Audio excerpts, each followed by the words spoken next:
Who's ready for some good news? Me, it's me.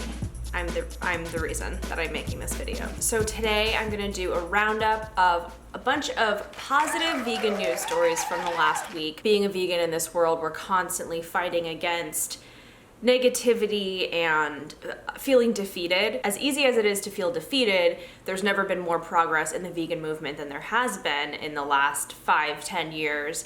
And I feel like it just keeps picking up momentum, and so therefore there are a lot of positive vegan news stories, and for me it helps to focus on those rather than just focus on we know what. VegNews posted on Twitter something like roundup of all the top vegan news stories of the past week, and I was like, oh, that's fun. I should do a video like that. I did look at their roundup, but their roundup actually didn't have that great stories in my opinion. But then there are 5 stories that I've found separately, some from VegNews, some from other sites, and those are going to be the ones that we're going to discuss. So let's get into it. The VegNews roundup was essentially just about a bunch of new vegan products that are coming out, which is great. Notably, there's this company called Dream Pops, and I guess they make frozen vegan desserts, which I've never actually tried. I guess they sell them at Whole Foods, so I'll definitely have to keep an eye out for those.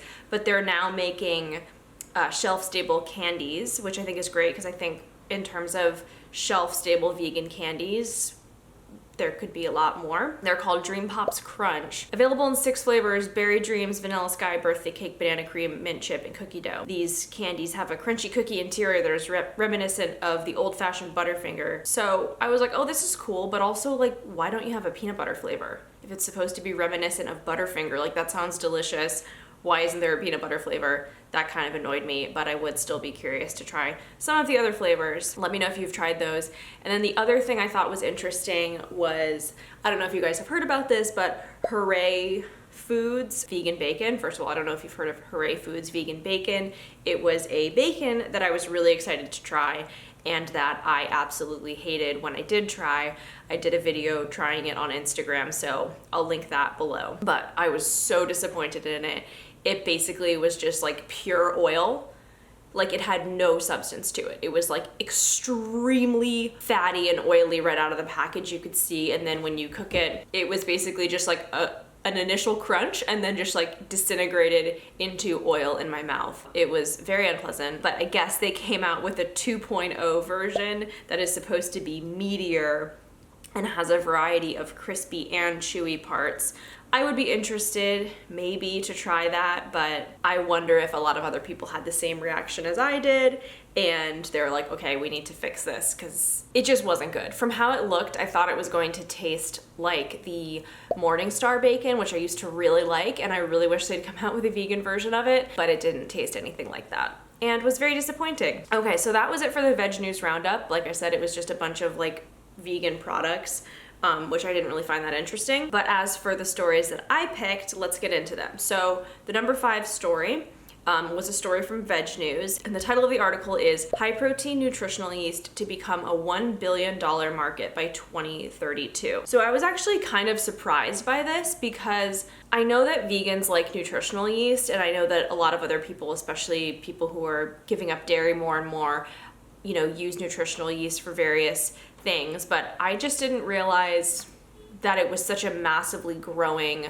food product. I almost would have assumed it's sort of declining in popularity, but it seems like that's not the case. The global nutritional yeast market will reach nearly $1 billion by 2032 as more consumers reach for healthy food products and discover the nutritional benefits of the vegan ingredient, according to a new market report by research firm Fact.mr. The nutritional yeast market's current value is $430 million in 2022. The article then goes on to say that Europe dominates the nutritional yeast market, which I thought was really interesting. It says Europe will continue to dominate the global nutritional yeast market, accounting for a share of 35% currently. In contrast, North America currently accounts for a share of 24.5% of the global nutritional yeast market, and China's nutritional yeast market reached a valuation of $35 million in 2022. Leading nutritional yeast manufacturers are constantly focusing on expanding their product portfolios by introducing new nutritional yeast products with different flavors, earlier this year, health food brand Bragg launched new flavored nutritional yeast seasonings in the US market. I don't know if you guys have seen these in stores, but I have. I'm wondering who is buying these products. Like, they look good, but it wasn't something that I was like, oh, I really need to try this smoky barbecue flavor nutritional yeast. So yeah, I just found that interesting. I certainly love nutritional yeast. If you saw my weird vegan breakfast video, I pretty much eat it for breakfast every day. I just didn't realize that it was such a popular product globally. So let me know what you think of that. The number 4 story, this is from Yahoo Life, so Yahoo's lifestyle vertical, I guess. The headline is, what goes on a vegan charcuterie board? From dried fruits to plant-based cheese, get snacking ideas that will please any guest. And this article actually was published today, like 2 hours ago. This obviously isn't news, but the fact that a mainstream publication like Yahoo is posting this puff piece of vegan fromage and charcuterie boards, I thought was really exciting, really interesting. Like I said, with the vegan movement, I often feel like it's like 2 steps forward, 1 step back, and you know, we'll be making progress, but then the meat and dairy industries will figure out a creative way of getting people excited about their products again. And something that really did that in the last few years were charcuterie boards. They obviously use a lot of meat and would in turn increase the demand for meat, which I always see as a bad sign. What I think fromage and charcuterie boards do really well are capitalize on sort of a peak human eating experience. They tick so many boxes in terms of what people enjoy. Having the kind of contrast of sweet and savory, having, you know, the creamy, salty, tangy cheeses mixed with like the chewiness and umami of the meats, the crunch of nuts, the, you know, saltiness of olives, the sweetness of dried fruit or jams. They really are kind of a delightful experience, and that's why I kind of became obsessed with making my own vegan versions of them. I made a really amazing one for Christmas a few years ago.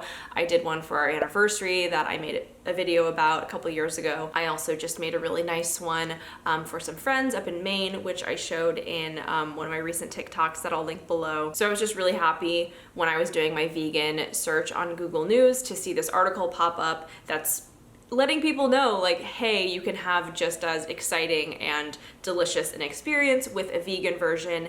They actually talked to Pinky Cole, who is the founder of Slutty Vegan, for this article. They also talked to Danielle Brown, who runs the popular TikTok and Instagram account Healthy Girl Kitchen, and got their sort of tips and tricks on a good vegan charcuterie board. So yeah, I just thought, thank you Yahoo for putting a spotlight on something that a lot of people probably overlook, and that I would guess people who really like charcuterie boards would equally love a vegan charcuterie board as well. So our next news story, my friend Allie actually sent me this one on Instagram, and then I found the VegNews version of the article, and you guys may have seen this. I think it's just a really nice and sweet story. Why thoughtful Chris Hemsworth gave up meat before kissing Natalie Portman in Thor: Love and Thunder. So it recently came out in an interview that Natalie Portman was giving while doing press for the new Thor film that Chris Hemsworth, who is apparently a huge meat eater, eats meat, you know, every single day, deliberately didn't eat any meat on the day that he and Natalie Portman had to kiss for the movie. She said, that's not something I'm angry about or care about, but he was just being thoughtful. He's just a very nice person.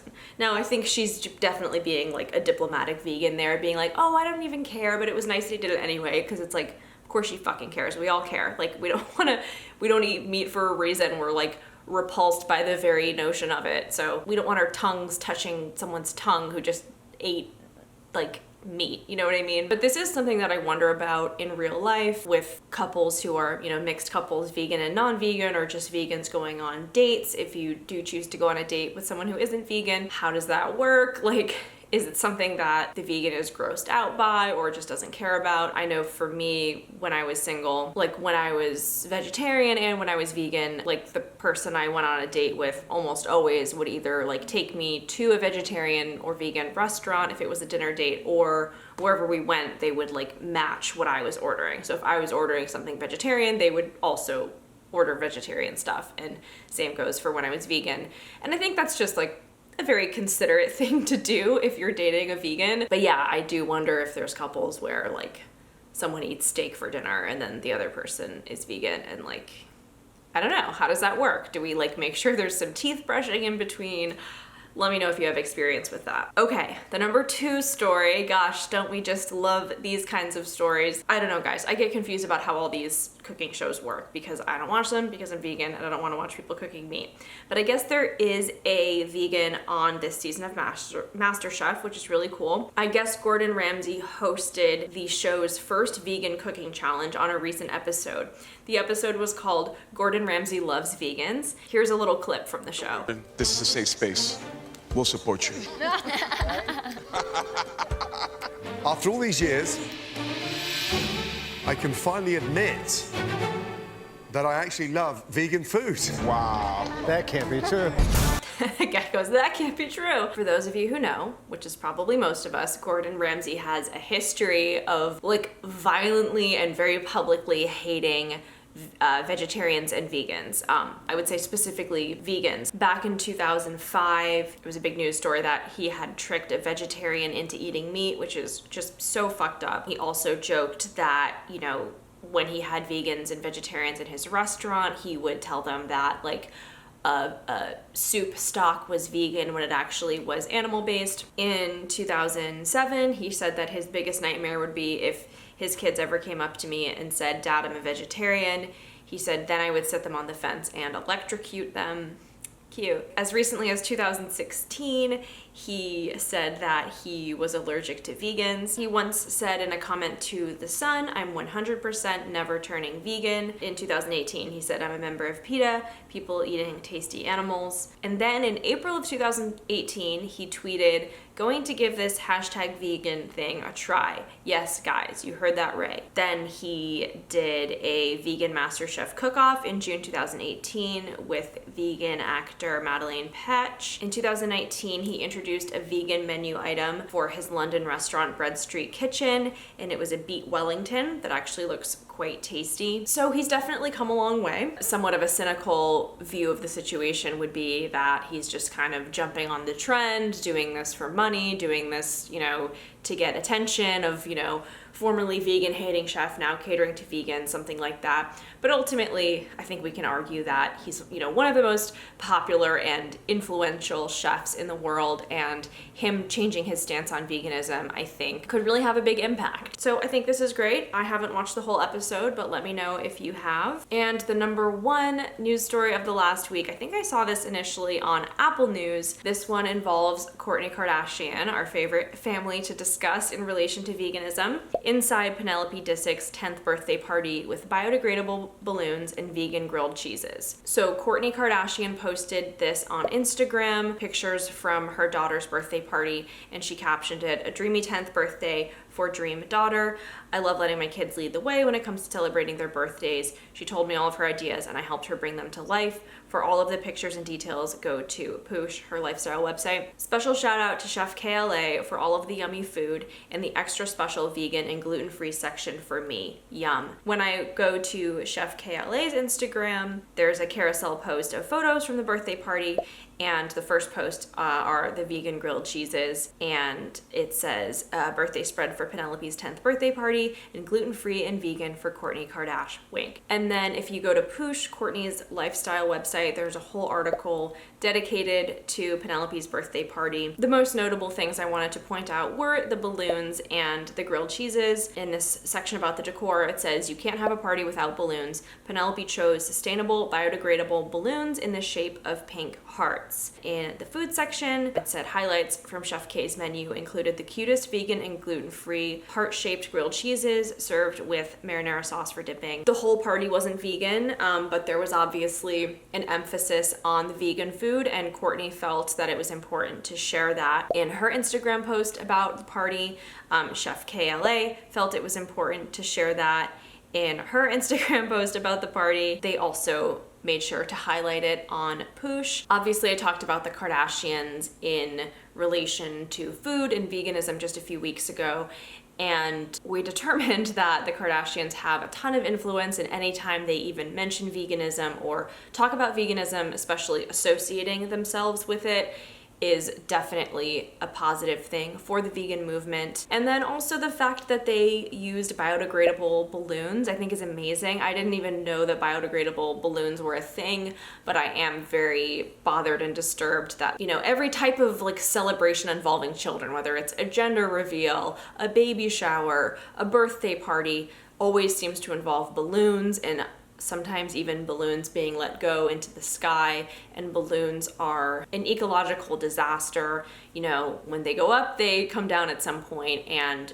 wildlife can get tangled up in the strings and die that way. You know, animals can eat the deflated balloons not knowing what they are and have major complications, often leading to death. And so the fact that these balloons were biodegradable, and in fact it even looked like the balloon strings were biodegradable, I think was amazing. And in this post on Poosh, in the decor section, they link to another article all about biodegradable balloons on Poosh, called Where to Buy Biodegradable Balloons. It says, we're taking a small amount of pressure off the party planning prep and educating on ways to make a celebration more eco-friendly, specifically when it comes to balloon selection. And then there's also a section that says additionally environmentally conscious ideas, and talks about how, you know, kids' birthday parties can be the source of a lot of pollution and waste, and ways to reduce that. And so I think just in terms of, you know, the media's relationship with the Kardashians, like they're literally always in the media for one reason or another. This article, for example, was posted 3 days ago, and when I searched Kourtney Kardashian to look for this article today, and I went over to the news section of Google, there were like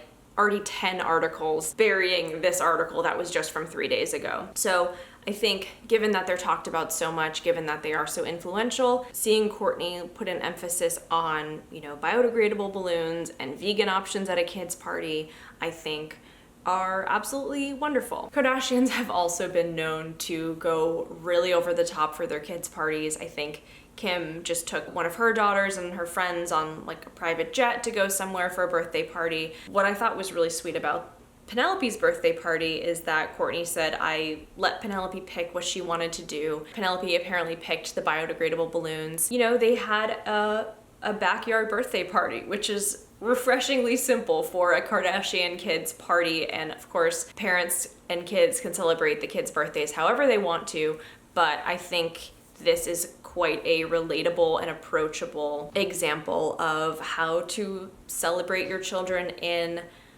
a responsible way. So that's it for my news stories. I hope you guys enjoyed these. I hope you found them uplifting. Let me know what you thought of them. Give this video a thumbs up if you enjoyed it. Subscribe for more of my content. Tap the bell if you'd like to be notified when I upload, and I'll see you again soon. Bye.